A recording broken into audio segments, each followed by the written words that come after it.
સુરતમાં પ્રતિબંધિત ચાઇનીઝ દોરી સાથે એક વ્યક્તિની ધરપકડ કરવામાં આવી છે। ઉધના પોલીસે ભાટેનાની અમન સોસાયટીમાંથી ચાઇનીઝ દોરી ઝડપી પાડી। રહીશ સોલંકીના કબજામાંથી 125 ચાઇનીઝ દોરીના બોબિન સાથે ધરપકડ। પોલીસે 37,500ના મુદ્દામાલ સાથે આરોપીને ઝડપી પાડ્યો। રહીશે રાજસ્થાનમાંથી ચાઇનીઝ દોરી લાવ્યાની કબૂલાત કરી। રાજસ્થાનથી 250માં લાવેલી દોરી 500થી લઈ 1,000 રૂપિયામાં વેચતો।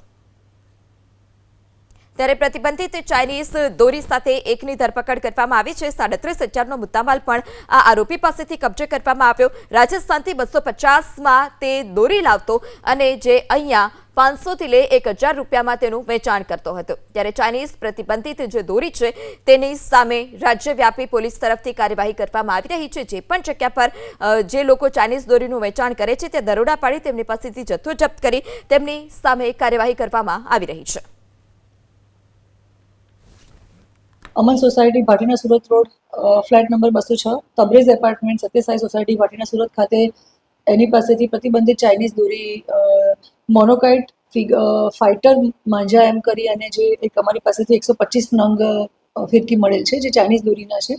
આશરે કિંમત 37,500 રૂપિયાની એની કિંમત છે। અને અમારી પાસે જે હ્યુમન સોર્સથી ઇન્ફોર્મેશન હતી કે આ વ્યક્તિ જે આરોપી છે એ આ પ્રકારે પ્રતિબંધિત ચાઇનીઝ દોરીનો જે મુદ્દામાલ છે રાજસ્થાનથી લાવ્યો છે અને અહીંયા પ્રતિબંધિત હોવા છતાં પણ વેચાણ કરી રહ્યો છે। એના આધારે ઉધના પોલીસે ત્યાં કાર્યવાહી કરી છે।